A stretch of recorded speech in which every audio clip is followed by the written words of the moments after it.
Mula sa Capas Tarlac, ngayon ay sa Urdaneta, Pangasinan, engineered sanitary landfill na inilalagay ang mga basurang nakokolekta sa lungsod. Ito ay matapos magsara ang engineered sanitary landfill ng Capas Tarlac noong October 9. Last May, may binigay yung central office ng DENR saying na mako-close yung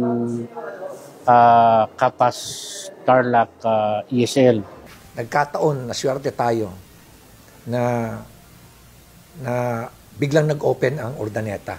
Mula sa humigit kumulang 200 kilometro na pagbiyahe ng basura papuntang Capas Tarlac, ngayon ay nasa humigit kumulang 70 kilometro na lamang.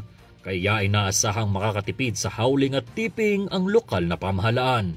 I am expecting savings. I cannot exactly predict the amount, but a little bit more than half, because we do not know how many volume of garbage will be generated again this December. Bagamat inaasahang makakatipid, pinapayuhan pa rin ng publiko at maging ang mga turista na hanggat maaari ay bawasan at isegregate ng tama ang mga basura.